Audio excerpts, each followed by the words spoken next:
विधानसभा चुनाव को लेकर एनडीए में सीटों का बंटवारा हो चुका है। चंदन कियारी विधानसभा सीट बीजेपी को मिली है।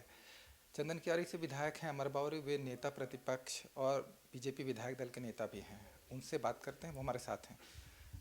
अमर जी, आप चंदन कियारी से विधायक हैं, इस बार आपकी वहाँ से क्या तैयारी है?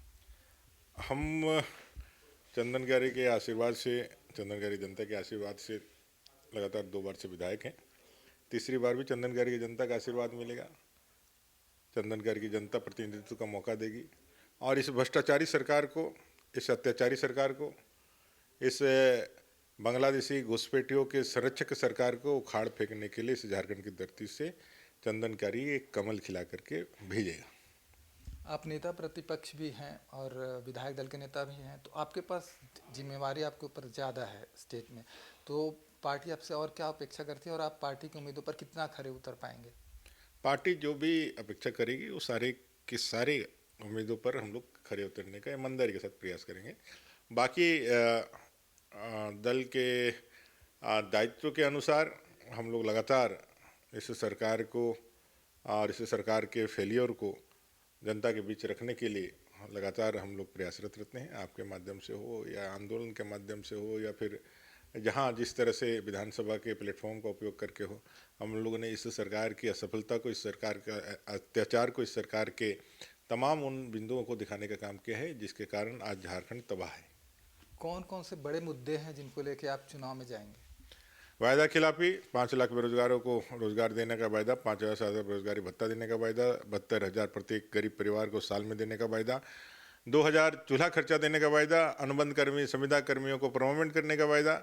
बांग्लादेशी घुसपैठ के कारण झारखंड की डेमोग्राफी चेंज हो रही है। संथाल प्रोग्राम में चीज़ें बहुत बदतर हो चुकी है। हाई कोर्ट के निर्देशन के बाद भी मुस्लिम तुष्टीकरण की राजनीति करने वाले इस ठगबंधन की सरकार को, जो अन्याय अत्याचार के बुनियाद पर खड़ी है, जिन्होंने 5 साल में झारखंड के आदिवासी, दलित, वंचित, शोषित गरीबों के जीवन को दोहर कर दिया है, इस सरकार को उखाड़ फेंकना है। और इन्हीं सब मुद्दों के साथ युवाओं के सीजीएल की परीक्षा रद्द होगी, जांच होगी, सीबीआई की जांच होगी और तमाम पदाधिकारी जो इसमें संलिप्त है वो जेल के सलाखों के पीछे होंगे।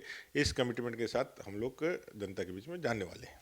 टिकट बंटवारे से पहले बीजेपी के अंदर असंतोष सामने आने लगा है। आज एक विधायक जमुआ के वो जेएमएम में शामिल हो गए। आगे भी जब आप टिकट प्रत्याशियों की घोषणा करेंगे तो कई लोग नाराज होंगे, इसको आप कैसे हैंडल करेंगे? देखिए, बड़ी पार्टी है, बड़ा परिवार है, नाराज़गी थोड़ी बहुत चलती है, रहती ही है, लेकिन कुल मिलाकर के इस सिद्धांत और मान्यता और अनुशासन के साथ चलने वाली पार्टी भारतीय जनता पार्टी है। और हम लोग अपने बेटा और बेटी को मुख्यमंत्री या स्वयं विधायक या मंत्री बनने के लिए भारतीय जनता पार्टी नहीं करते हैं। हम एक निर्धारित लक्ष्य को प्राप्त करने के लिए जो राष्ट्र प्रथम के भाव से चलता है, इस झारखंड के अत्याचारी सरकार को उखाड़ करके फेंक करके झारखंड के 3.5 करोड़ जनता के जीवन में उत्साह, उमंग और जनता के जीवन को सरल बनाने के लिए, उनके जीवन में उन्नयन लाने के लिए हम लोग भारतीय जनता पार्टी करते हैं। इसलिए इस भाव के साथ भारतीय जनता पार्टी के तमाम कार्यकर्ता एकजुट है, एकमत है। नेता आता जाता रहता है, लेकिन भारतीय जनता पार्टी का परिवार वहीं खड़ा रहता है।